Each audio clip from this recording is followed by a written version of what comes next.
Good morning বন্ধুরা, আজ নিয়ে চলে এসেছি একটা ফাটাফাটি শর্ট কুকিং ভিডিও।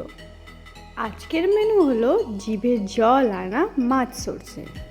চলো দেখে নিই কীভাবে বানানো যায়।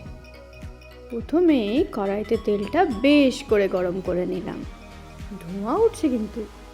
এবার লঙ্কাগুলো মাছ থেকে চিড়ে নিলাম, এটাকে বলে লঙ্কার উপর সার্জিক্যাল স্ট্রাইক। জাস্ট ফাটিয়ে দিলাম।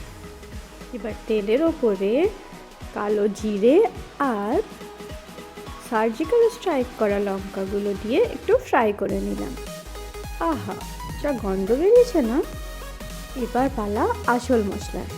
শীতে আগে থেকেই করে রাখা পোস্ত, লাল সর্ষে, পেঁয়াজ, আদা, কাঁচা লঙ্কা, রসুন আর একটু জিরে আর ধনে, সবগুলোর একটা সুন্দর পেস্ট কড়াইতে দিয়ে দিলাম।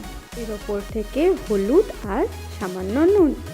তারপর একটু ফুটে উঠলেই মাছগুলো কড়াইতে দিয়ে দিলাম। ব্যাস, এবার একটু নাড়াচাড়া করে ঢাকা দিয়ে দিলাম।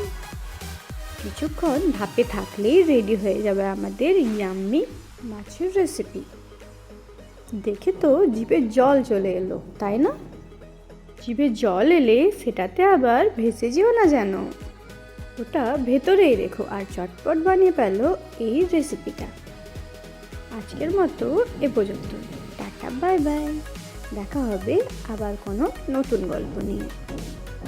Thank you so much for watching my video.